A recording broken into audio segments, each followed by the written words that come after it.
ઇન્ફોસિસ બાયબેકને લઈને ઘણા બધા સવાલો છે.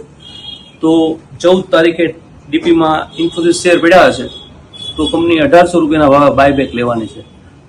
અત્યારે 1470 થી 1480 ની આજુબાજુનો રેટ ચાલે છે અથવા 1460 ની આજુબાજુ ચાલે છે. તો આ ભાવમાં આપણે બાય કરીએ અને પછી બાયબેકમાં આપણે મૂકીએ તો કંપની 1800 ભાવે બાયબેક લેવાની છે. તો આપણે દાખલા તરીકે તમને સમજાવું તો તમે 40 નંગ આજે બાય કર્યા, પછી બાયબેકમાં 40 નંગ મૂક્યા અને કંપનીવાળાએ 20 નંગ બાયબેકમાં લીધા તો આપણને 20 નંગના પૈસા 1800 લેખે મળી જશે અને બાકીના 20 નંગ છે એ પછી આપણે માર્કેટમાં સેલ કરવા હોય તો સેલ પણ કરી શકીએ અને કંપની સારી છે જો ડિલિવરી રાખવી હોય તો ડિલિવરીમાં પણ રાખી શકીએ. પણ આમાં એક ખાસ ધ્યાન રાખવા જેવી વાત છે કે તમે ડિલિવરીમાં લીધેલા હશે અને 14 તારીખે તમારા ડીપીમાં આવી ગયા હશે તો જ આપણે બાયબેકમાં મૂકી શકશું.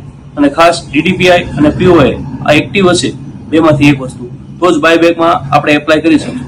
તો આ પણ ખાસ ચેક કરી લેવું કે એકાઉન્ટમાં ડીડીપીઆઈ અથવા પીઓઆઈ એક્ટિવ છે ને અને 14 તારીખે આપણે ડીપીમાં આવી જાય તે માટે આપણે 5-6 દિવસ 4 દિવસ અગાઉ જ બાય કરી લેવા ખાસ તો જ આપણે બાયબેકનો લાભ લઈ શકશું. મોકો સારો છે, પ્રોફિટ સારો થાય એવી શક્યતાઓ દેખાય છે. 1800 બાયબેક લેવાની છે કંપની, તો આ એક સારી આપણા માટે તક છે.